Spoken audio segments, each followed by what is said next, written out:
अस्सलाम वालेकुम। दोस्तों मेरा नाम बुरहानुल हक ज़ाहिर है। Java from zero to hero course में एक नई वीडियो के साथ आपकी खिदमत में हाज़िर हूँ। दोस्तों इस वीडियो में हम देखेंगे कंडीशनल स्टेटमेंट्स के कुछ एडवांस चीज़ें। एक तो इसमें हम इनलाइन इफ स्टेटमेंट को किस तरह से यूज़ करते हैं यानी इनलाइन कंडीशनल स्टेटमेंट क्या होती है और दूसरा हम स्विच केस देखेंगे कि स्विच केस या स्विच स्टेटमेंट क्या है। पहले स्टार्ट करते हैं। अच्छा ये मैंने थोड़ा-सा एक कोड लिख लिया हुआ है। असल में आप अगर यहाँ पे देखेंगे तो यहाँ मैंने क्या काम किया हुआ है इसको मैं थोड़ा-सा एक्सप्लेन करता हूँ। पहले मैं एग्ज़ीक्यूट करके आप लोगों को इसकी आउटपुट दिखा देता हूँ। अच्छा अगर मैंने इसे रन करता हूँ तो देखें यहाँ पे नो आ रहा है। उसकी रीज़न क्या है मैंने पूछा कि 5 जो है वो ग्रेटर देन है। आगे मैंने यहाँ पे 2 आउटपुट्स लगा दिए हैं। अब मैं इसको थोड़ा-सा एक्सप्लेन करता हूँ। पहले मैं इसी चीज़ को आपको कंडीशन में इफ कंडीशन में या इफ ब्लॉक में लिख के दिखाता हूँ। इफ 5 ग्रेटर देन 6 तो मैं कहता हूँ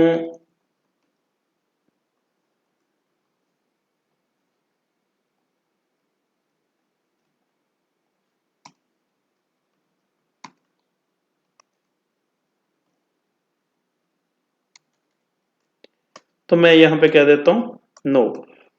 ओके इसको मैं अभी कमेंट आउट कर देता हूँ शिफ्ट स्लैश जो है ये।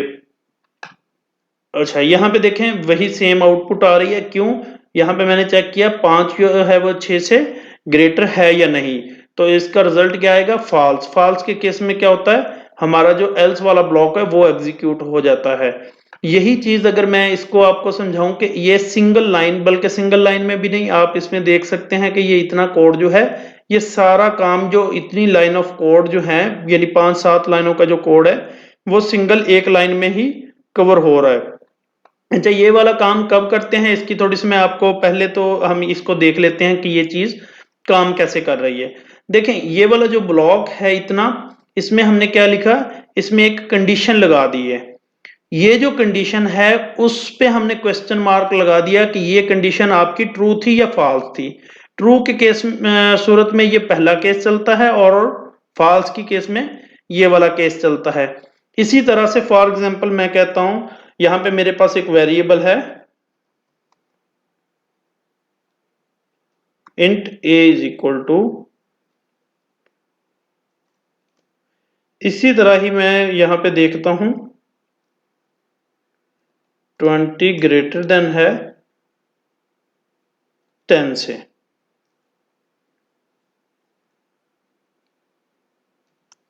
ये इसके बारे में आपने अभी परेशान नहीं होना। आपको ये चीज बाद में समझ आ जाएगी। यानी कि इसमें मैंने अभी क्या किया है मैंने एक वेरिएबल डिक्लेयर किया उस वेरिएबल के ऊपर यहाँ पे कंडीशन लगा दी कि अगर 20 जो है वो 10 से बड़ा हो तो ये 4 जो है ये 4 जो है ये यहाँ पे सेव हो जाएगा ए के अंदर यानी ए की वैल्यू असाइन हो जाएगी 4। अदरवाइज वैल्यू कौन सी 6 जो है वो इसको असाइन हो जाएगी। बड़ा सिंपल सा कंसेप्ट है थोड़ा सा इसे यूज करेंगे तो आपको समझ आ जाएगा। अच्छा इस चीज को यूज कहाँ पे करना है इसकी आपको खुद ब खुद वैसे आइडिया हो जाएगा लेकिन मैं थोड़ा सा बता देता हूँ एक्सपीरियंस की बिहाफ पे।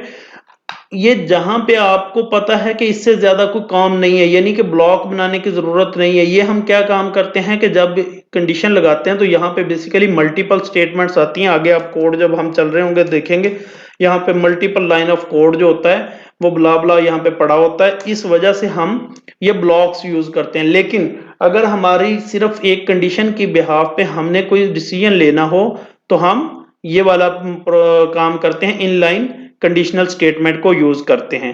होप आपको ये बहुत अच्छे से समझ आ गया होगा। अब हम मूव करते हैं स्विच स्टेटमेंट की तरफ।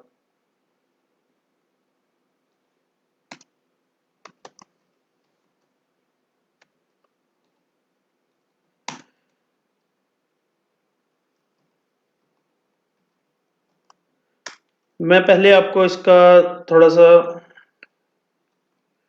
यहाँ पे कंडीशन होती है उसके बाद केस फॉर एग्जांपल मैं यहाँ पे अभी के लिए 1 कर देता हूँ इसका ब्लॉक होता है। और वैसे ये ब्लॉक लगा दें ऑप्शनल है हमारे पास। मैं इसके बहरहाल यूज करता हूँ। अभी कंडीशन की जगह पे मैं डे लगा देता हूँ। वैसे ये कंडीशन नहीं है, ये एक्सप्रेशन यहाँ पे हम कोई भी एक वेरिएबल हमने यहाँ पे पास करना होता है, एक्सप्रेशन भी नहीं, कोई एक वैल्यू जिसे हम कह सकते हैं कि यहाँ पे हमने कोई ना कोई वैल्यू पास करनी है। उसके बाद मैं डिफरेंट केसेस बना देता हूँ। अच्छा, अभी यहाँ पे एरर आएगा, आप देखें एक केस जो है वो यूनिक होने चाहिए, यानी अगर यहाँ पे वन पहले केस में यूज हो गया तो सेम स्विच स्टेटमेंट में आप उस वैल्यू को दोबारा यूज नहीं कर सकते। यहाँ पे मैं कह देता हूं कि अगर डे 1 है तो सैटरडे है, अगर डे 2 है तो संडे है, डे 3 है तो मंडे है,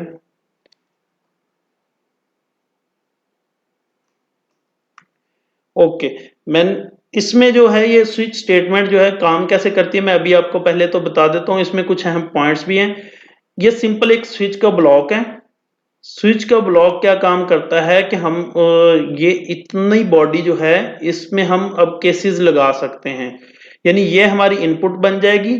हम इनपुट को मैच करते हैं, जिस केस के साथ आपकी इनपुट मैच होती है वो वाला ब्लॉक आपका एग्जीक्यूट हो जाता है। फॉर एग्जांपल वैल्यू 1 है तो ये वाला ब्लॉक एग्जीक्यूट होगा, ये 2 है तो ये वाला ब्लॉक एग्जीक्यूट होगा। इसमें ओके, इसमें एक जो अहम चीज है ना याद रखने वाली, ये आपने मिस नहीं करना पॉइंट, ये ब्रेक पॉइंट बहुत इसमें अहमियत रखता है। अच्छा, स्विच के साथ एक एक्स्ट्रा चीज होती है डिफॉल्ट, बहुत कमाल की चीज है। अब इसमें हम क्या काम करते हैं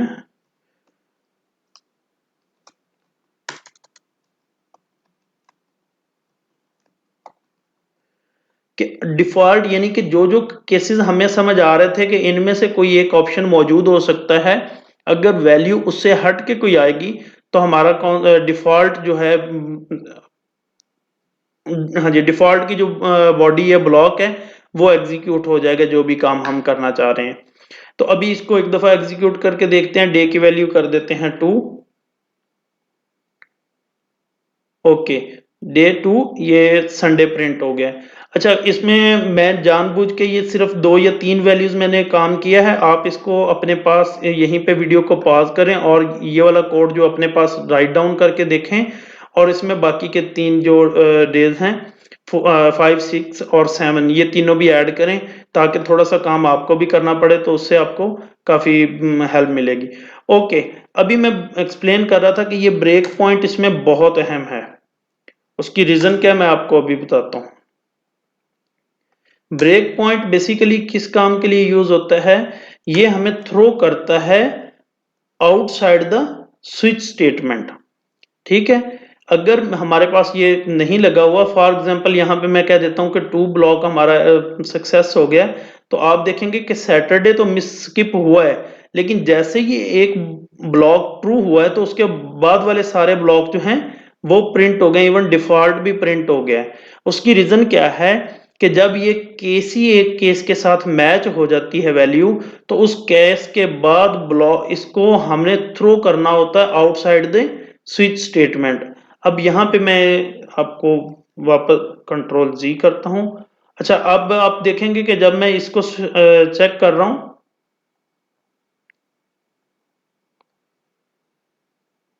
ओके, तो ये जो चीज है ये हमें हेल्प कर रही है यहां से बाहर निकलने में स्विच से, अगर कोई कंडीशन ट्रू हो जाती है। तो इसको आपने बहुत ख्याल से यूज करना है, ब्रेक लगाना कभी ना भूलिएगा, ये अगर आप भूल जाते हैं तो आपकी बाकी की जो कंडीशंस हैं वो भी एग्जीक्यूट हो रही होती हैं। ओके, इसमें एक चीज आपको वैसे बताता हूँ, फॉर एग्जांपल होता क्या है, यहाँ तो हम एस आउट कर रहे हैं ना, तो इसकी बजाय मैं कह देता हूँ कि यहाँ पे सॉरी, यहाँ स्ट्रिंग एस या day name is equal to, मैं कह देता हूँ एम्प्टी। ये साइन करने के बाद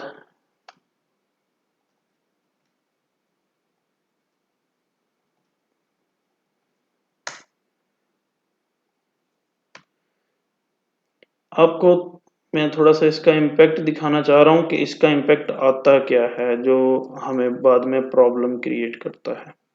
यहाँ तो आपको नहीं समझ आएगी, लेकिन मैंने इस इश्यू में अपना कई आवर्स जो है ना वो ज़ाया किए हैं।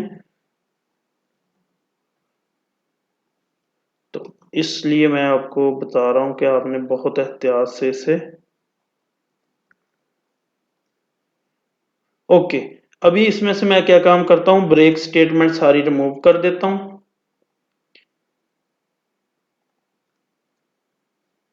अगर आप इसे अंडरस्टैंड नहीं करेंगे और गलती से अगर आपने ये वाली चीज़ लगा दी, अब सिस्टम से वैल्यू कोई भी यहाँ पे आ रही है, तो आप एट द एंड जो है, अभी के लिए मैं आपको डिफ़ॉल्ट में हम कह देते हैं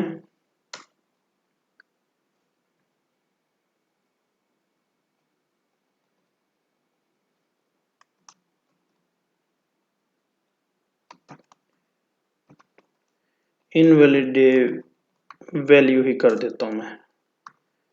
ओके, अभी आप इसके साथ देखें होता क्या है।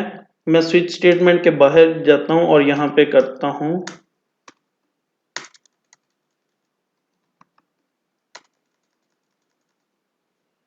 एक सेकेंड, क्यों काम नहीं कर रहा।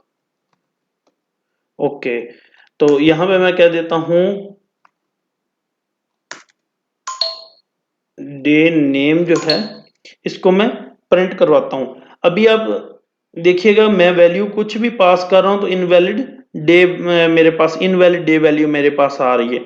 अब आप डीबग करते रहेंगे कि मेरे पास ये वैल्यू क्यों नहीं आ रही, यहाँ पे वैल्यू ठीक आ रही है, ये स्विच स्टेटमेंट काम क्यों नहीं कर रही, इसे यहाँ पे आना चाहिए।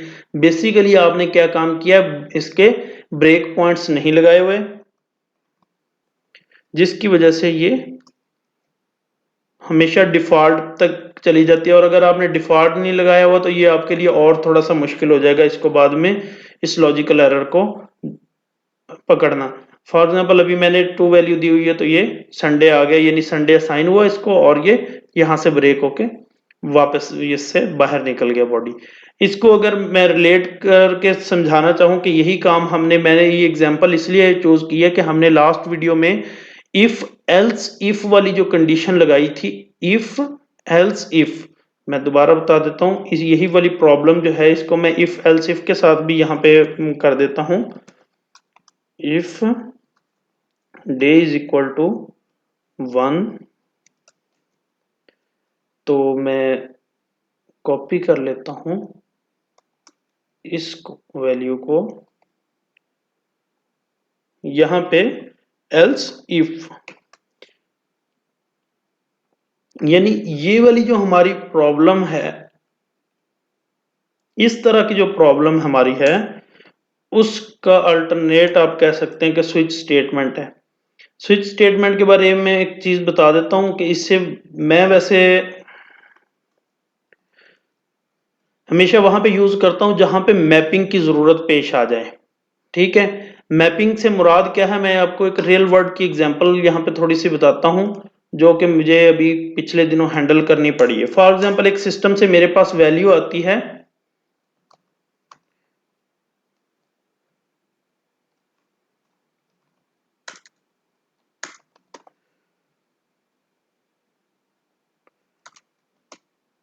मेरे पास मेल के लिए एम और फीमेल के लिए कैप्स में एफ आता है। अब मुझे कहा जाता है कि आपने ये सिर्फ दो वैल्यूज हैं, इसी तरह अगर कोई और चीज ऐसी मतलब फील्ड है जिसमें काफी सारी 15-20 वैल्यूज जो हैं वो मुमकिन वैल्यूज हो सकती हैं, जैसे जेंडर में मेल और फीमेल ही है, टी अगर ट्रांसजेंडर के लिए यूज कर रहे हैं, यानी मैं यहाँ पे लिख देता हूँ इसकी मुमकिन वैल्यूज जो हैं वो मेल, फीमेल और ट्रांसजेंडर हो सकती हैं। तो वो आपको कहते हैं कि अगर वैल्यू एम आए तो आपने क्या काम करना है, मेल उसकी जगह प्रिंट करना है, एफ आए तो उसकी जगह फीमेल करना है, टी आए तो ट्रांसजेंडर करना है। तो अब आप क्या काम करेंगे यहां पे, एक तो तरीकाकार ये है कि आप जेंडर को रिप्लेस कर दें, अगर ये एम है तो मेल के साथ। इस चीज को हम मैपिंग बोलते हैं कि अगर हमें पहले से कुछ अंडरस्टैंडिंग बिल्ड हो कि ये वैल्यूज हो सकती हैं कि अगर ये वाली वैल्यू है तो उसको आपने इसमें कन्वर्ट कर देना है, ये वाली वैल्यू फॉर एग्जांपल अगर इन्फो वर्ड है तो उसे इंफॉर्मेशन में कन्वर्ट कर देना है। इस तरह की कुछ भी स्पेसिफिक जो आपकी अंडरस्टैंडिंग है दो एप्लीकेशन के दरमियान, तो उसको आप मैप करते हैं अपनी एप्लीकेशन के हिसाब से। तो उसके लिए मैं रिकमेंड करता हूं कि आप ये इफ एल्स इफ लगाने की बजाय यहाँ पे सबसे जो मुनासिब तरीका है वो आपको इसकी जगह स्विच यूज करना चाहिए। यहाँ पे मैं केस लगा देता हूँ। अच्छा, यहाँ पे आपने एक चीज और करना है कि जो आप जिस डाटा टाइप को यहाँ पे पास कर रहे हैं उसी डाटा टाइप का ही यहाँ पे आपने केस बनाना है। पहले हमने इंटीजर डाटा टाइप का दे दिया था तो यहाँ पे हम 1 या 2 के केस लगा रहे थे, लेकिन अभी हम डबल कोट के अंदर केस लगा रहे हैं क्योंकि हमारी डाटा टाइप यहाँ पे स्ट्रिंग है। अगर हमारी डाटा टाइप यहाँ पे 4 होती तो फॉर एग्जांपल हम यहाँ पे कोई एक करैक्टर हो सकता है तो यहाँ पे भी हमें सिंगल कोट लगाना होती,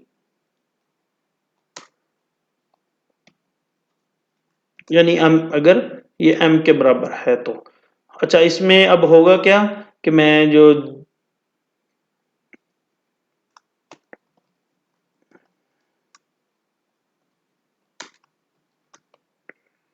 यानी मैं कह देता हूं कि मैप्ड जेंडर जो है